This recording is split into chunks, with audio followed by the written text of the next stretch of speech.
Hello fellow Earthlings, it's Libs, and today I'm going to be sharing my 5 favourite books of 2020 so far. No, that's hot.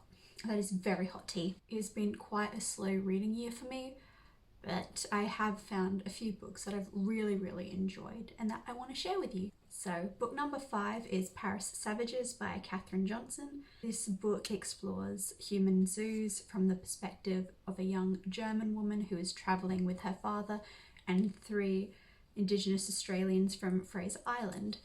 It explores why they decided to take part in a human zoo, what they were hoping to achieve from it, and the injustices that occurred while they were there. It can be quite a difficult book at some points, but it does reflect a period of history that is often neglected and we don't really talk about it, and it is based on a true story. It has a very soul-crushing ending, but I did really enjoy it and thought it was a very important read. Book number 4 is Who Do You Serve, Who Do You Protect, which is a collection of essays and reports about police brutality in the US, and it was released by Haymarket Books, I want to say. I managed to get this as a free ebook, and if it's still available for free, I'll have it linked below. I really enjoyed it. I thought it was really enlightening to a lot of issues that as an Australian I don't really hear about. It really opened my eyes to the injustices going on both overseas and at home, and I think it's a really important read and was really fantastic, and I highly encourage all of you to read it. Book number 3 is the reason it's taken me so long to make this video, and that's because I knew it would be on my list and I had to finish it because it is quite a chunky book, and that is Wolf Hall by Hilary Mantel. I've been reading this book since pretty much January. The chapters are maddeningly inconsistent with their length, so it did take me a very long time to find the strength to read it, because I don't really read really big books. In the end, I decided that it was best to kind of read 50 pages a day, and that worked really well for getting me through this book, and I ended up enjoying it a lot more when I knew how much I had to read each day. This is the first book in the Oliver Cromwell. No, that's wrong. This is the first book in the Thomas Cromwell trilogy. Book 1 and book 2 both won the Man Booker Prize in their respective years, and the 3rd book just came out. I'll probably leave a little bit of time before I read book 2 just because this did take me so long, and I have a lot of shorter books that I would like to get to. It feels quite weird to read and took me a while to get used to it. It kind of is like a play almost. You have a family tree at the start and it's in a lot of parts, and you have all the cast of characters listed for each section. But that worked really well for making sure that if you ever got confused about where you were at or what was going on, you could always have a reference point to check back. It also means you can pick up and put down the book whenever you want, and you never really feel lost or confused about what's happening. While it is very different from any other books I've read, I really enjoyed the writing style once I got used to it.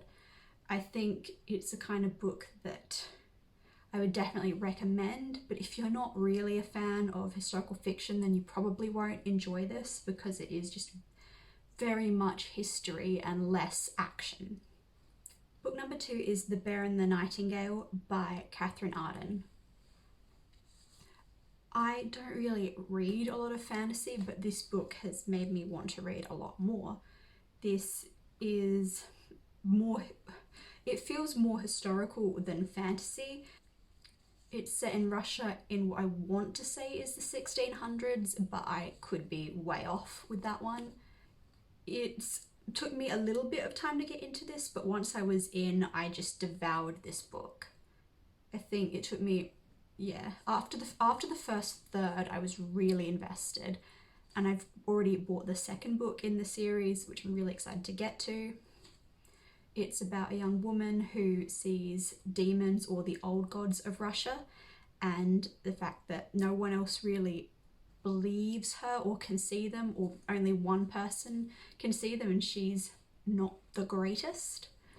She's a very independent character and I really loved her. The book takes a lot of Russian mythology and folklore inspiration, and I really love it. I don't want to give too much away because it's such a fantastic read, but I would highly recommend it for anyone who hasn't read it yet. And my favourite book of the year so far is Codename Helene by Ariel Lohon. I adored this book so much. It's another historical fiction. Do you see a pattern here? And it is a fictionalized retelling of the true story of Nancy Wake.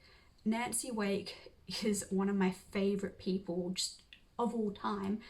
She's the first person on my list whenever anyone asks, you know, if you could have a dinner party and invite anyone alive or dead, who would you invite? It's always Nancy Wake. It is quite a deep book. I think you might not... There are sort of references to sexual assault, and, you know, it is happening in the middle of World War II, so there are a few quite graphic and violent scenes that some people might find distressing, particularly if reading about bad things happening to pregnant people makes you uncomfortable. You might want to skip this book, although that is a very small section and you can easily skip it. You'll know when it's coming. Each chapter goes back and forth in time, so half of the book is leading up to when Nancy Wake jumps off a plane, and the other chapters are from once she's jumped and leading towards the end of the war. I really liked that style because it kept you really invested and wanting to know what was going to happen next. And the love story in this was just... It was such a good love story. It was written so well. And oh, it broke me. I actually cried in that book, and I never cry in books. I think if you don't know much about Nancy Wake, this is a fantastic way to get a glimpse into who she was. There are also lots of biographies people have written. She actually wrote her own, but that's not available anymore, or it's not being published currently, which is a shame, and I think that should change and it should be published. But if you can't read that, this book is fantastic. And I would highly recommend it to anyone, even if you don't think you're a historical fiction fan. This is just so exciting. So those are my 5 favourite books so far this year. Let me know what your favourite book has been down below. See you next time.